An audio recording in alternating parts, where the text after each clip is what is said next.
Well, we'll go ahead and start. We want to honor your time. We'll spend as much time as it takes for an hour, whichever comes first. So because there are lots of resources through the Commission on Ministry that can help you all with questions you have from time to time as well. We're glad that you could be with us this afternoon. I noticed, I'm Sue Krummel, I'm the executive presbyter, and I had noticed that we have quite a few churches. I think we have 19 churches right now that are in some level of search or soon will be out of the 82 churches in the Presbytery of Chicago.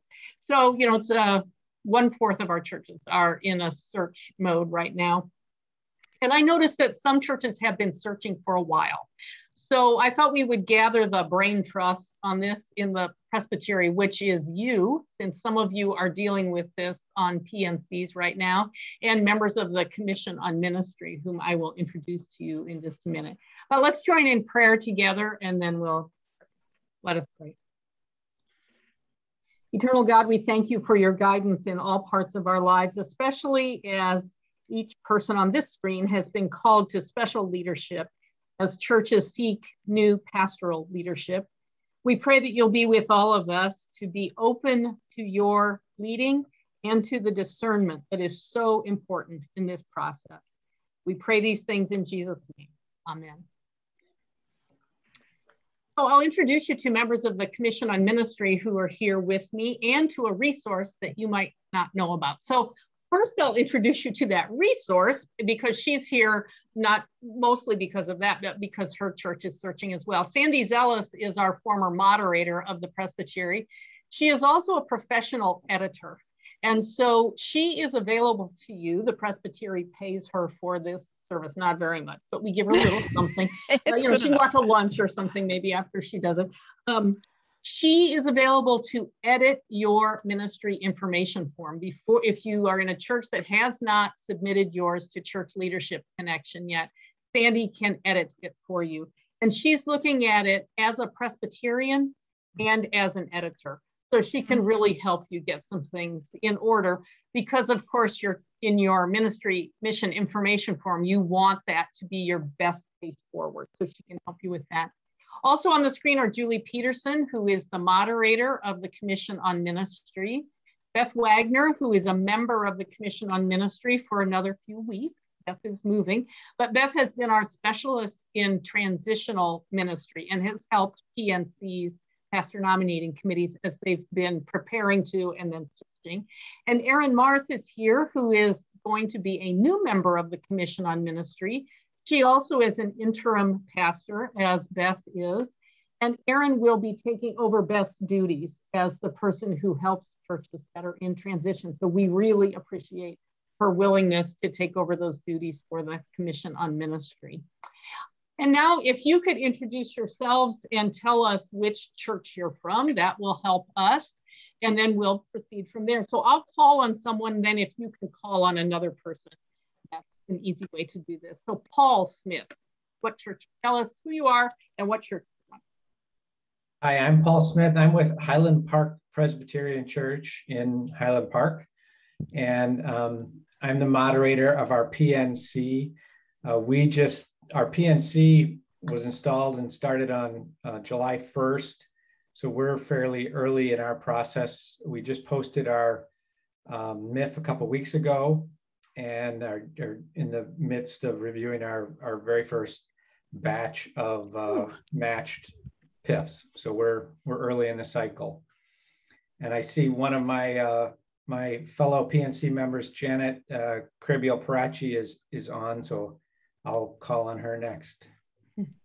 Oh, I'm Janet Crabbeal-Parachi, and yeah, I'm on the PNC. I'm also on session in Highland Park. So I'm, I guess, the only person on session from the PNC. And I will call on, let's see, Pat Smith. Thank you so much. I'm interim pastor, head of staff at Knox Presbyterian in Naperville. Our PNC here just is probably within weeks of submitting an MIF through the editing process to session editing process. And we We also have just begun the work of the search for an interim associate pastor. So that's where we are.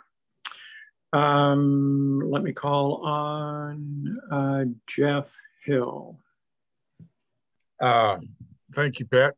I'm Jeff Hill. I'm with Calvary United Protestant Church in Park Forest, which is the church furthest south in the Presbytery.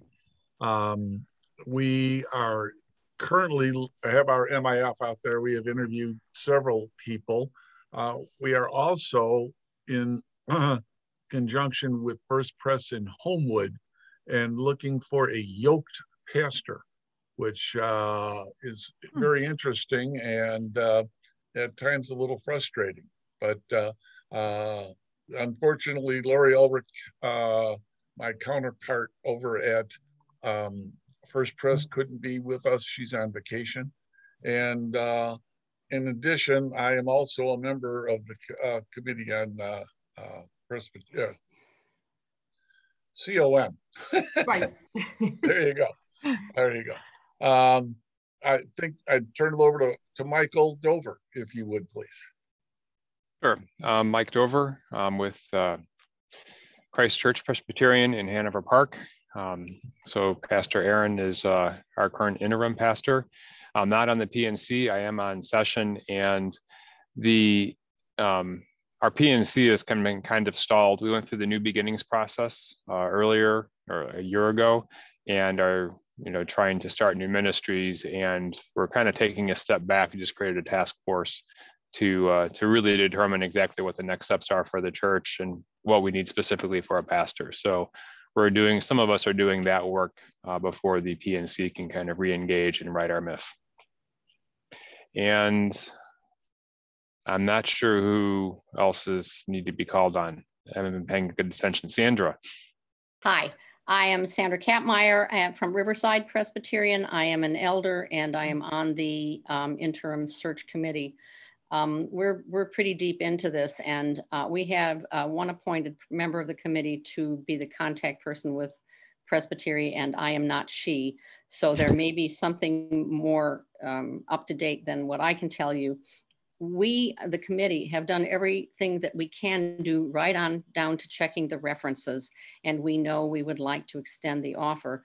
We were waiting for the tip interview. I don't know whether that has happened. If it has, perhaps the one person who's the contact knows, but I don't yet. We had extended 2 offers, or wanted to extend 2 offers, but were not chosen by the candidate, in part because they were looking for churches that were in more distress than we're in.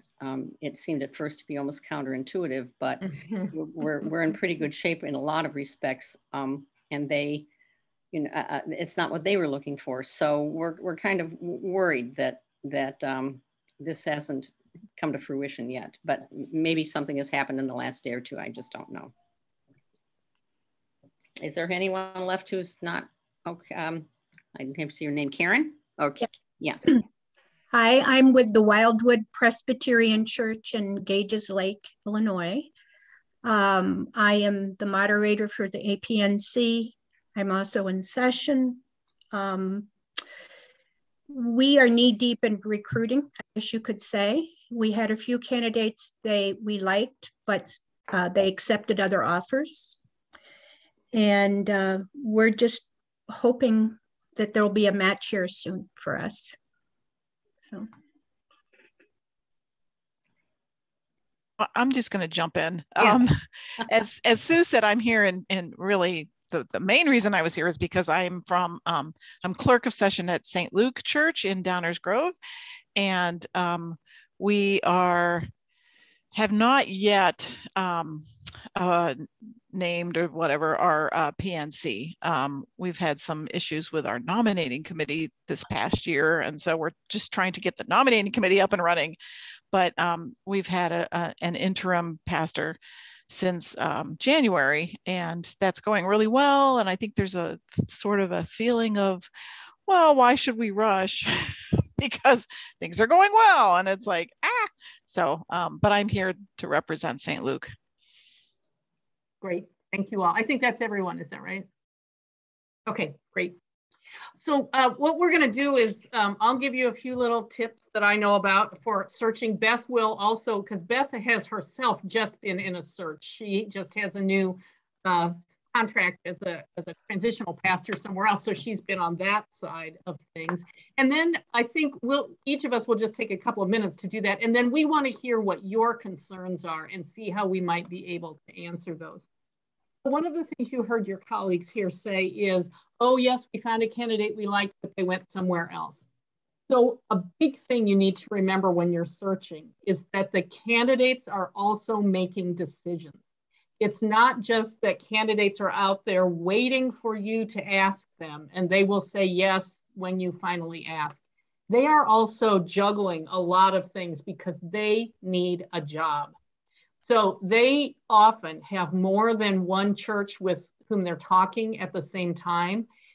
So because of that, you need to be sure that every part of your public face as a church is as good as it can be. Your website, if you have a Facebook page, your MIF, as we've already talked about, any other public face you have to the world needs to be in its best shape, because the candidates, as well as anybody who might be looking at your church, is making decisions about you based on that. Before you even talk to them, they've made some decisions about you based on that.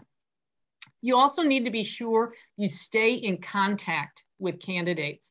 Don't let it ride. You may be talking about them at meetings for 2 months in a row. They don't know that unless you tell them that. And as they're making these decisions, they need to know who's still in the running in terms of churches. So I would say even weekly contact with candidates would not be too much. Just, set it up somehow so that every Monday evening, whoever's doing the communicating says, we're still working. We still hope that you're interested in us. Are there any questions we could answer? Something just to keep the lines of communication open with them. Also, at the kind of front end of what you do as a committee, you need to move quickly. Because candidates are looking and because there are lots of churches that are looking, it's kind of like real estate. The best candidates go quickly. So you want to be on their radar. When you are matched through the church leadership connection, it's often because of an algorithm in the computer system. It's not that those candidates have said, oh, I would like to live in Chicago Presbytery. They've just been matched with you. So your committee might take all of the PIFs that you've received, both from self-referrals and from matching, and be considering all of them as if they are the same, but they're not. Some of the people with whom you've been matched may never even have thought about coming to the Chicago area. But if you make contact with them, they may begin to think about that and think, oh yeah, that might be kind of interesting to be in Highland Park or Naperville or wherever. So you need to, if there's somebody you're interested in, you need to be able to just determine that pretty quickly. In other words, don't print out copies of every PIF and wait till Sunday to give them to all the members of the PNC, and then expect them to take some time to read them, and then have a meeting, and then not meet next week because somebody can't be. You have to meet regularly, and you have to figure out a way to sort quickly when you get those PIFs. So I'm going to say one more thing, and then I'll turn it over to Beth. Here are a few of the tricks I used when in another presbytery where I matched PIFs. I never matched for a church a PIF that had been in the system longer than 6 months because good candidates are gone after 6 months, and candidates can go in and refresh their PIF. In other words, they can get a new date at the top of it. So if they're still looking and they're a little bit stuck, they can still go in and get a new date on the top of the PIF. If somebody isn't taking that much initiative in their own job search, maybe they're not the right person for you. So I didn't match anybody who had been in there for longer than 6 months. I also watched for gaps in the list where they tell what their jobs have been. So sometimes there's an unexplained gap. And when I'm working with pastors, I always tell them, if there's a gap in your work as a minister, at least put in your PIF what you were doing. You know, I served as pastor in this church until 2010, and then I took 3 years off to take care of my dying mother. And then I served in this church. Don't leave a gap. So if you see gaps, to me, that is a like, what happened here? Maybe we want to move on. Beth will have other ideas too about how to sort quickly. But, so those are a few of my pointers. Beth's going to have a few for you, and then we're going to take your questions. So I'll just reiterate what Sue said. So I just signed a contract with the church last week, so I'm going to a new church. While I was working with this church, and our first contact was in June. So first contact with this church in June, sign a contract in September. I am managing search, active search with 2 other positions, high-level search processes. And I have another 2 in the background that are also I'm in conversation with. One of the things that struck with the church I'm going to is I had weekly contact with one person from the PNC, and it was simply, this is where we are in the process. Do you have any questions? Have you looked at our website? Is there information we can get you? Do you want to look at, annual reports? Is there something that we can help you know a little bit more about us? That was incredibly helpful. I didn't wonder what they were doing. I mean, they were very upfront. They said, here's our process. We're going to interview. We have 17, they told me 17 PIFs. We're going to look at all of them. They narrowed it down to 3. They said very clearly, we've got 3 candidates. We're going to bring 3 candidates in for, Zoom or personal interviews at our site. They did a great job of just keeping me feeling like I was in the mix and where I was, and I didn't have to go. And as soon as they interviewed the 3, then, the conversation began to get more serious, and they, again, contact. And one person knew who I was supposed to contact, knew how I was going to get hold of her. That was incredibly helpful. If I had a question, I knew I could send her off a text or an email, and she would be the one that would respond to me, even if she had to go someplace else to get the answer. She always responded. That was incredibly helpful. That just streamlined, and I didn't have a sheet of paper with names for, okay, treasurer is this person, which sometimes happens. So one person. CLC. So as some of you know, if you're looking for an interim, and some of you are in that position, you know that sometimes you get a referral from the exec if there's somebody available. I'll remind you, it isn't like Sue has a file folder in her office that she pulls open and pulls out all these candidates. One, it would be crazy because she could never ever keep track of us. She may hear from some of us saying, hey, we're looking for a job. What do you have in the area? But that's as much as it is. When the CLC, again, pay attention to when that, when the PIF has been attested. So for you, if you're looking for when it was attested to, that's how you will know how long is in the system. That's at a page that says this is a valid PIF. It's been attested by the state clerk, and there should be a date there so you know how long they've been searching or since they've refreshed their PIF. The CLC is for the first time ever, I will tell you, it feels a little bit, it's just been interesting. So you may get a 24 people on a match. Again, pay attention to the date. Because of COVID, it seems to me like there are older PIFs in the match systems that are matching up that may not be valid anymore. So during pandemic, things were done a little differently as far as people moving and stuff. And so some of the check marks that would have happened, yes, I matched with this church and I got a job, doesn't seem to have happened completely. So pay attention. The other thing I will tell you, as soon as you find a candidate, and again, speed is important. First matches are looking to between 20 and 30. Most churches are getting 20 and 30 PIFs on their first match.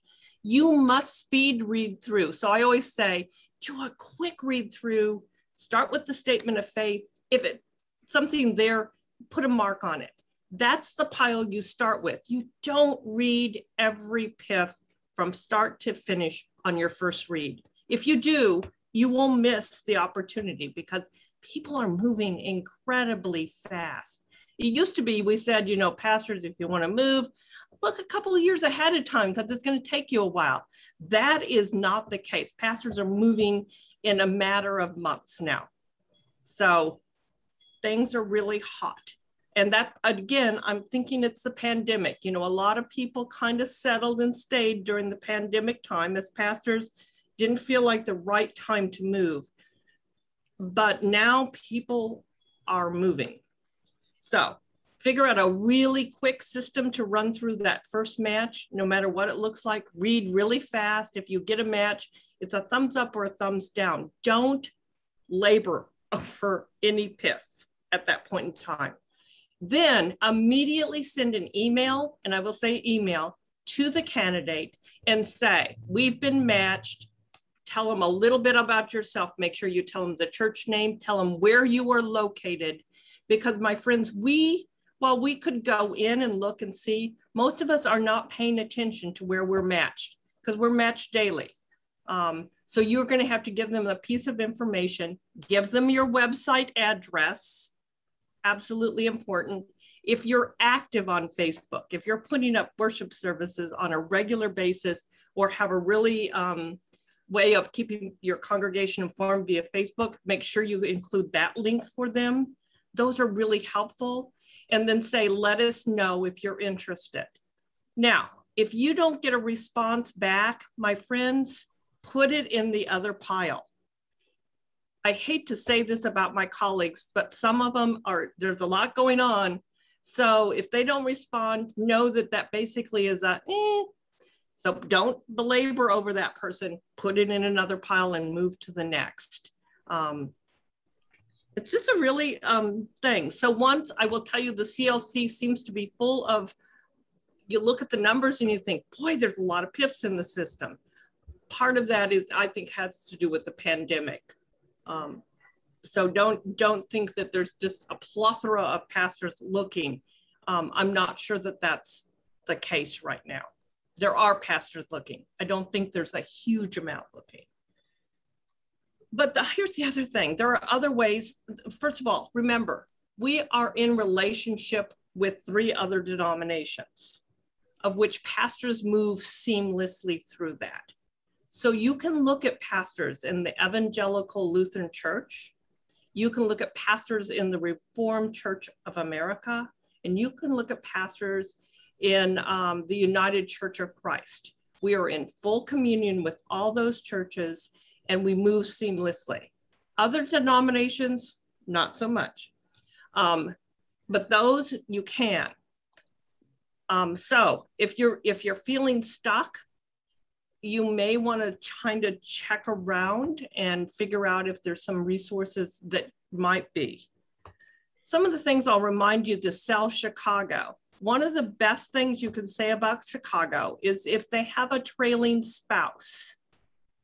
We have lots of opportunities for trailing spouses to find employment.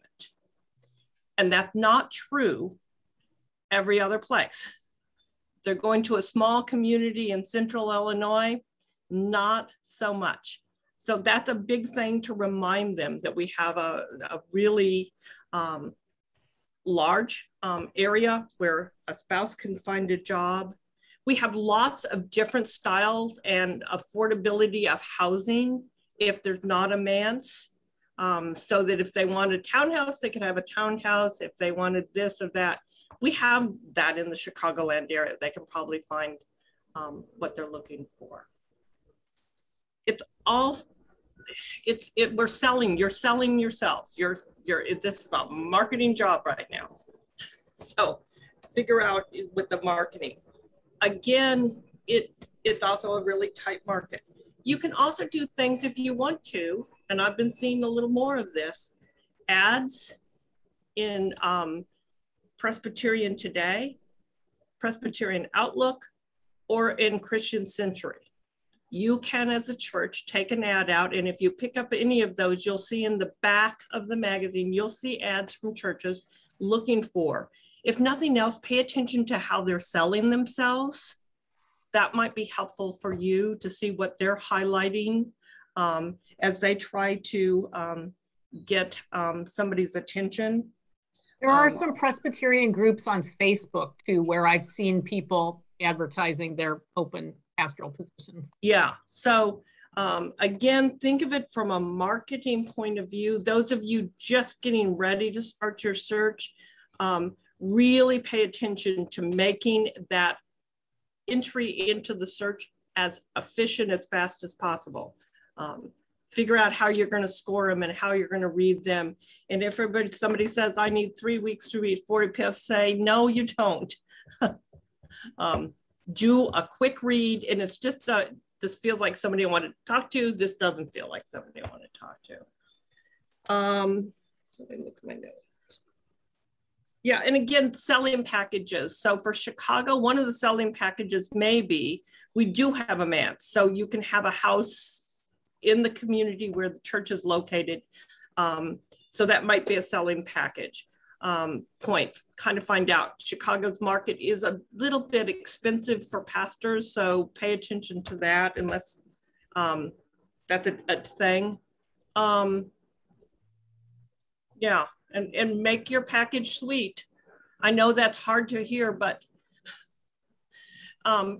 Presbyterian minimum jobs mean that the person who's taking it either has a trailing spouse, or they want to live in a tiny little apartment with not much, because it really is not a lot. Oh, and pay attention. So McCormick Theological Seminary, Presbyterian Seminary, is in Chicago, and they will post, if you contact them, they'll post that you're looking for the job.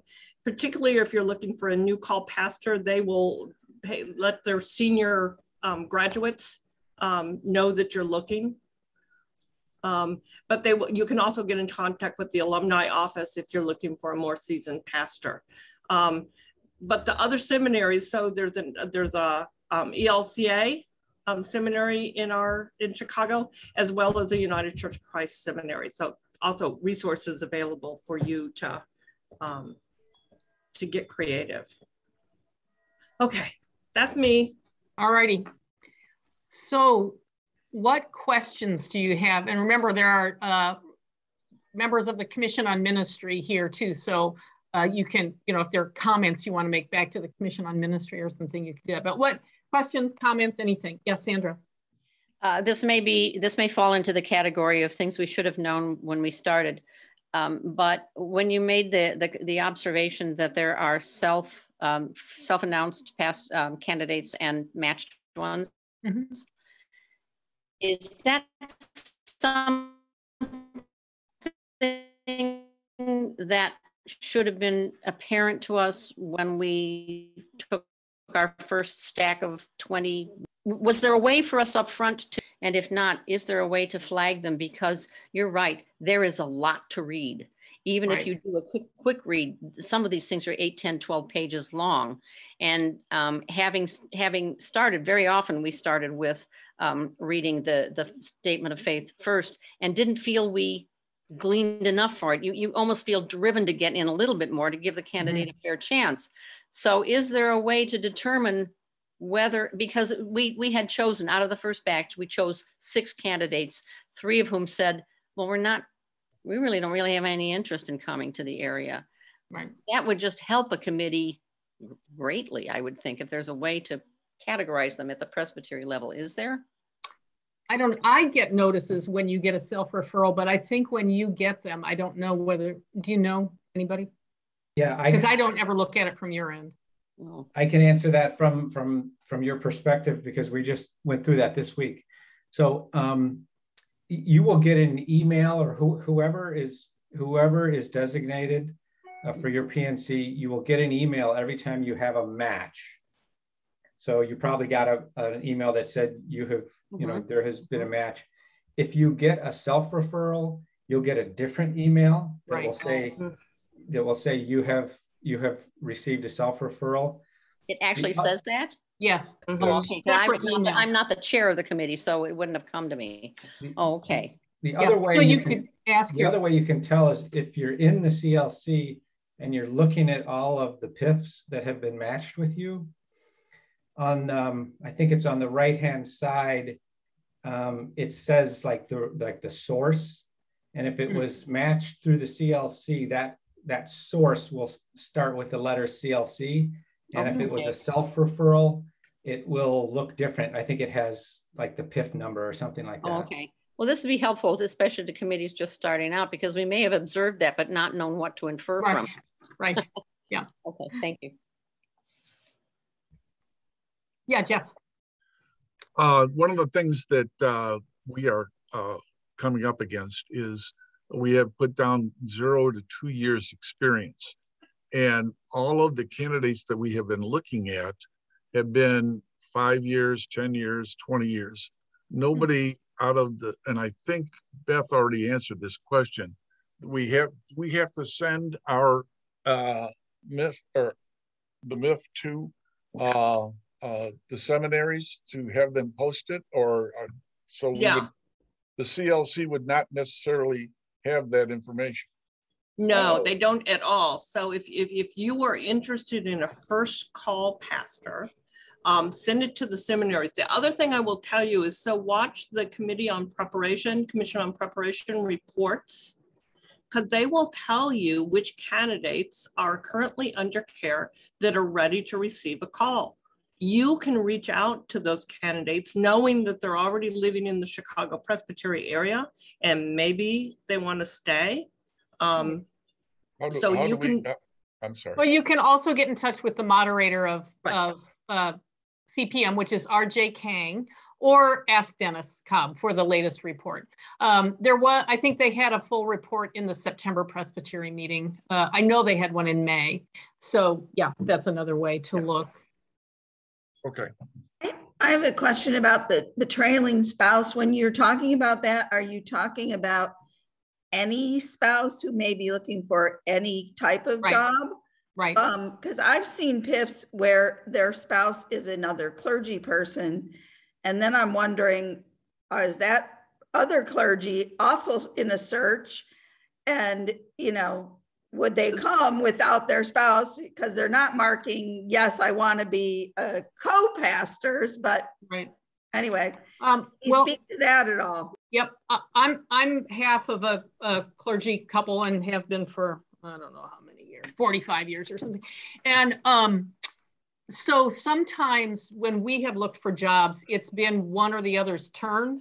Like I followed you last time, you're following me this time. So that may be the case there. And so they might wait until, the person who's, if you have, finds a job, and then the other person will look for one.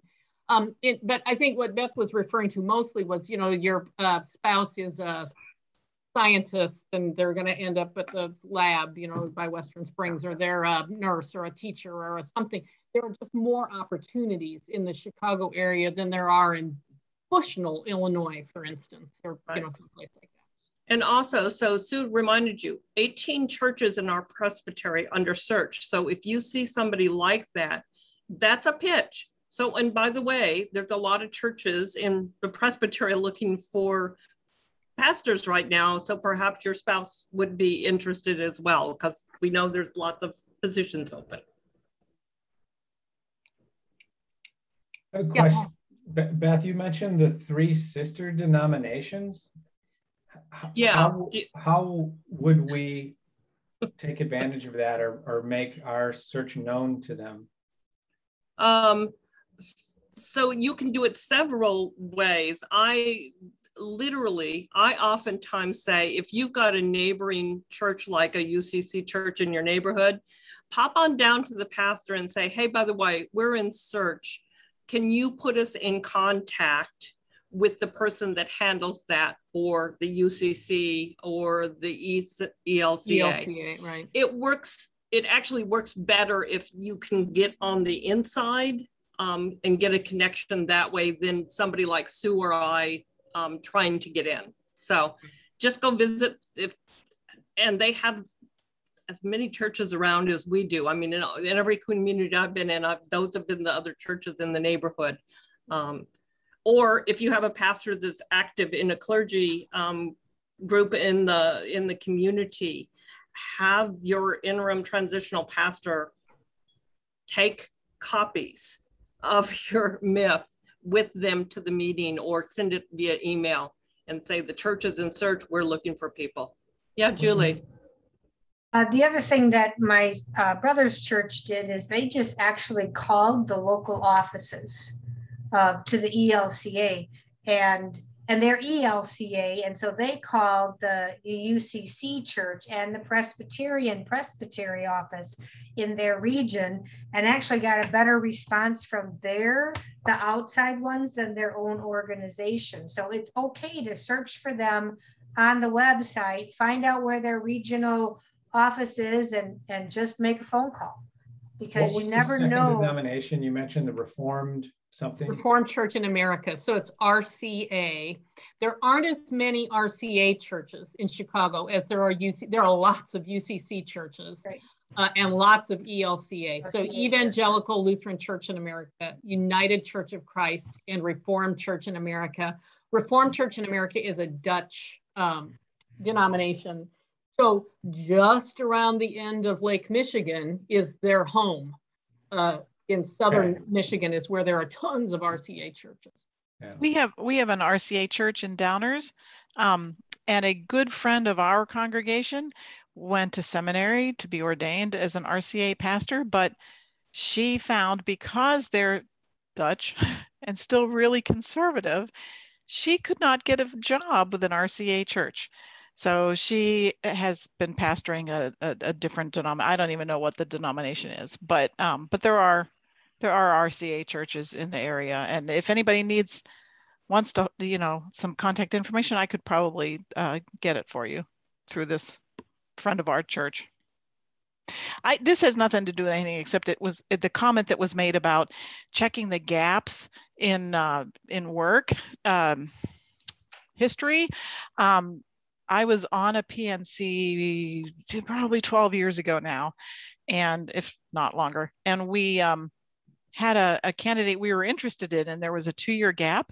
So I Googled and discovered that he had spent those 2 years in prison. So that was real interesting. Yeah, so be sure you check. Everybody has to sleep somewhere, so. Well, I will admit that there was a part of me that said, well, if this person has paid his debt to society and maybe has learned a lesson, and maybe it would be a really good match, but the rest of the committee was like, no. So yeah. What other questions or comments do you have? I have a question about the end of the year, or the last quarter here. Will we see less new candidates? Will we see people accepting jobs so the pool becomes smaller? Yeah. Yes, absolutely. So remember, pastors work on a liturgical calendar. And so we are coming up upon the season very quickly. Believe it or not, most pastors are already planning out Advent right now. Are into Advent, right? Yeah. Right. So they will become less responsive as they concentrate on that season.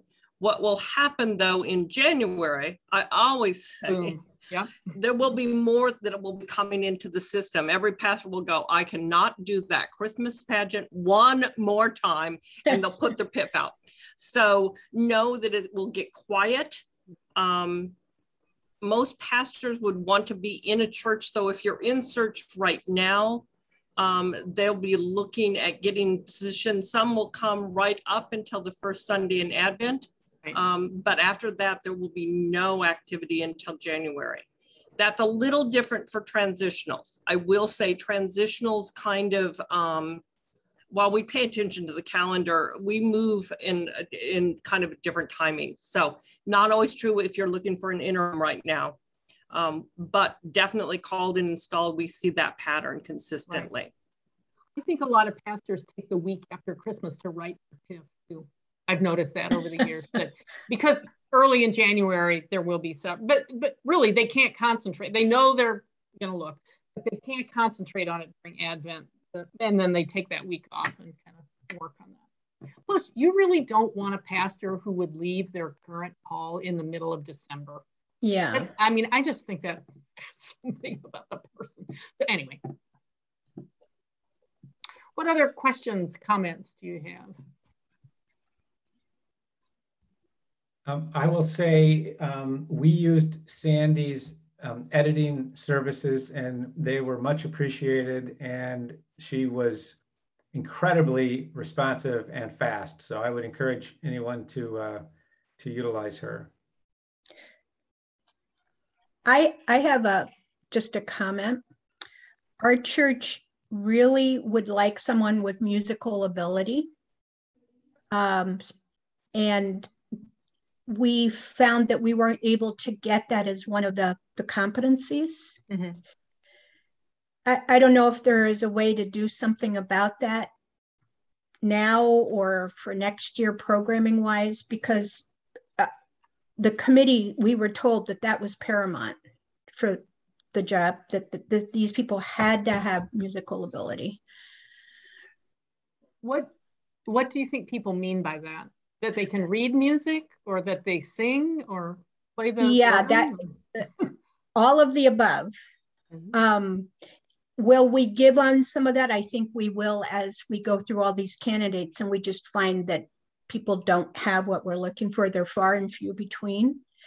But it would be helpful to use that as one of the criteria, because maybe we would pull more people. I don't know. It's just a guess. Well, and I think Karen's response to that, I think it's actually a critical component. One of the things that we found, we have a solid music program, so that was not a criterion for us. And yet when we were reading and speaking to these different candidates, some of them championed, for lack of another word, a kind of music, the contemporary music or whatnot, which would exactly where pastors stand in this day and age for what kind of music that they would want. I think it would cause a little bit of turmoil if we were to inadvertently find someone who really wanted to change. Music is such a critical component of worship that I think it's a fair question, I guess, and is what I'm saying. Yeah. Well, and I wonder if it's more an interview question, because, okay, so if someone has put in their PIF, I only want to serve a church that has contemporary music, and you don't have that, move on. Don't even talk there. And here's why. Not about the music, but about a pastor who thinks that they're the ones who decide what kind of music happens in a church. Mm-hmm. So that's another thing to watch for. It could be music, it could be Christian education, it could be the way you do mission, whatever it is. If they want to come to you and tell you this is the only way to do it, move on. That's not a Presbyterian pastor. That might be a pastor in some traditions. It's not a Presbyterian pastor. No, it's more we just want them to have that ability. And honestly, I maybe have talked to 3, and we've had probably close to 70, 80 PIFs at this point. So I think you need to think too about what you expect the pastor to do in terms of music, because that's not the pastor's. I mean, if they're supposed to perform some kind of music, that's really not the job of most pastors. If you want them to be able to read music so they know how to pick a hymn, you can ask about that, but there's probably somebody else in the church who reads music too. So, you just need to figure out what is it that is so important about that, I guess. Yeah, I think we're going to change that. That would be my read on this. Yeah, I mean, there's a couple on the screen that I know are musical, but they wouldn't ever put that in their PIF, I'm guessing. And it would be a bonus, but it would be an extra, like, double cherry on top bonus. It would not be a normal thing at all to find that. And if you're searching for that, you're probably searching for a needle in a haystack, because that just isn't. We went to seminary to become theologians, not musicians. So if you have any to send me, Beth, please do. Thank I you. think they're all gainfully employed. I have a different question about spreading out your MIF. Do you think it's valuable to send it? Like, I come from a big family, for example, that's all over the country and all, involved in various Presbyterian churches. Is it worth, I know that I'm not to ask them to like send me directly a recommendation or talk to them about it, but can I send them a MIF and say, if you know someone who you think would be appropriate, have them send us your PIF, their PIF. Is that a valuable way of seeking, or is that kind of a waste of your time? You might find someone that way. There used to be all these rules about you can't approach a pastor who's not looking and all that. That's all out the window. I mean, it's because it is such a tight market. So we have one church in the Presbytery who sent a letter, I think, to every pastor in the Presbytery and said, you want to be our next pastor? So yeah, they didn't ask anybody if they could do that, but so yeah, I think any source you have for identifying someone. But here's the thing to remember: it's not just looking for somebody to fill a position the way you would be looking for a new teacher at the high school or a new nurse for the hospital. We believe that the Holy Spirit is involved in this as well. So to always keep that in mind, that it is a discernment and prayerful process, not just who can we find. So there's a balance in the way this process works. Yeah, so remember the CLC, and we've talked to you about your 10 competencies because that's a matching point. What that does is it indeed finds some people that you probably would not have found in your own little circle that are actually gifted and matched in that way. The problem with reaching out to people is they can read your MIF and go, oh yeah, I'd match. And if you were to match their PIF, you'd probably discover they didn't have those key components. And that might be okay. But it also might not be as good of a match as sometimes the CLC will do. That's the other thing. So CLC does matching of competencies. Let me tell you, when you look at it, if you've got 4 competencies matched, that's a good match. Don't be looking for 10. And that's not going to happen. I've never seen 10 when I was doing matching. If I did, I would think the person had talked to somebody on the PNC. I would think they had gone through the back. I've never, ever seen 10. Yeah. So don't get worried if it looks like it's not a match, because actually, like I said, we've seen really great matches with just like 4 competencies. It works. So those of you who are helping to shepherd this today, I don't want to take a lot of time because our situation is probably the smaller sliver, but any quick thoughts that are pertinent, particularly to interim associate searches? Well, Pat has already heard me say good luck. Here's the thing about associate pastors right now. As the size of churches gets smaller in general across the Presbyterian Church, there are fewer and fewer associate pastors. So because there are fewer jobs for that, there are fewer people looking to serve as an associate pastor. Now, to serve as an interim associate pastor is completely different from being a transitional pastor who's the head of staff or the solo pastor, because that person will not expect to be able to set an overall vision for or to help them discover who they are in the same way. I was an interim associate pastor one time, a long time ago, but what I did was, I was the youth pastor mostly. And what I did was help them to reconfigure their youth program. So within that program, I was given the kind of agency that an interim pastor, transitional pastor might have if they were head of staff or solo pastor. So I think to have your session be clear about whether this will be the kind of transitional position where you really want them to do some thinking with whatever part of the ministry they have about how it might need to change to move forward, or whether it will just be a placeholder. You just really need to be clear about that, because we've had some situations in the presbytery where a person came as an interim associate pastor being told one thing and got there and just, you know, so they were told that it would be, let's transform this. And then they got there and discovered they were just a placeholder. They just had to keep the trains running. And that wasn't what they were interested in. Just be clear about what the job is. And just to add to it, there are not a lot of transitional pastors that do the associate position. In fact, I think our presbytery right now has 2 of the probably few dozen in the nation, right. And both are employed. Right.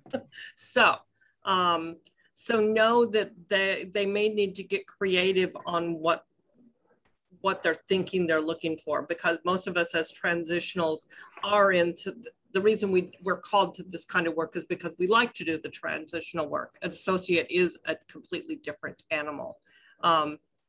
Sandra at Riverside, you said the same thing. They're not in the same transitional place that many other churches are. And so candidates have turned them down because they've said it just doesn't seem robust enough of a transition for us. So that's another place to pay attention to, how you craft what you would like them to do in the transitional time. Yeah, thank you both for that. Again, I don't want to take up time for everybody else, but that's really, really helpful. And we're getting some great wording together about making it really robust so that we potentially could get somebody who really wants to invest for a year or 2 with us that would be dynamic, and because we know we're in transitional periods and we're kind of working it hard. So, but thank you. That's very helpful to hear those other things as well. Thanks. Well, we have, as you know, recorded this. And so if you want a copy of it, you can get in touch with Dennis Cobb through the Presbytery office, and he can provide that for you. And I want to remind you that going forward, again, Beth is moving to Indianapolis. I'm retiring at the end of the year, so the 2 of us will disappear. But there will be a new executive presbyter in place very soon. That person and I will actually overlap in the month of December. I'll be on vacation, and that person will begin their work. Julie is ongoing as the moderator of the Commission on Ministry. Erin is joining the team, and Erin will be meeting with you or answering questions by email about the transition process. And then she will also be the one who meets with committees when they first get started to get them going on the whole process. So she will, and then of course you have your own COM liaison. So you have a lot of people to whom you can turn when you have questions about all of this. And just a reminder, when you get near the end of the process, the executive presbyter does need to do a background check with the other presbytery where the person is coming from. There needs to be a fit interview, which is conducted by your COM liaison, maybe 1 or 2 people do that. And then once you have found a candidate, the very last thing is that there's a criminal background check, which is paid for by the presbytery, but that has to be complete before the person moves to start the work. So beyond all of the work that you're doing to check references and all of those things, there are 3 other things that the presbytery provides to help you make sure that you have found the right candidate. Yes, Sandra. I have kind of one final thought on, it was mentioned earlier, the importance of keeping in contact with a potential candidate while you're waiting for some of these wheels to turn. And I think there's also the truth of the need to keep in touch with the presbytery very regularly. I do not at all mean this critically, but things fall between the cracks, and we had to have the tip interview done this summer, and it wasn't happening, and we didn't know it wasn't happening. One of them was on vacation, and a lot of time went by, and we felt it was lost time. So it is equally important to find out just what's on top of it. So the connections go both Right. So that's something, Julie, for us to, well, at the next COM meeting, we just need to remind liaisons that if they can't conduct the fit interview, they need to hand it off to someone else. I lost all of that. Just that we'll make sure that we follow up on that. We appreciate the reminder. Yeah. Hi, Ed. We're almost done, Ed. So Jeff will fill you in. Sorry to be so late. That's okay. We also recorded this so you can watch it. You can get it from Dennis Cobb in the Presbytery office. Oh, great. Thank you. Yes. Well, it's good to see all of you. Thank you so much for the way that you are helping your congregations to discern what God has in mind for your next chapter. And again, there is lots of help available from the Presbytery through the Commission on Ministry and through the Presbytery office. So lots of people to whom you can turn for backup.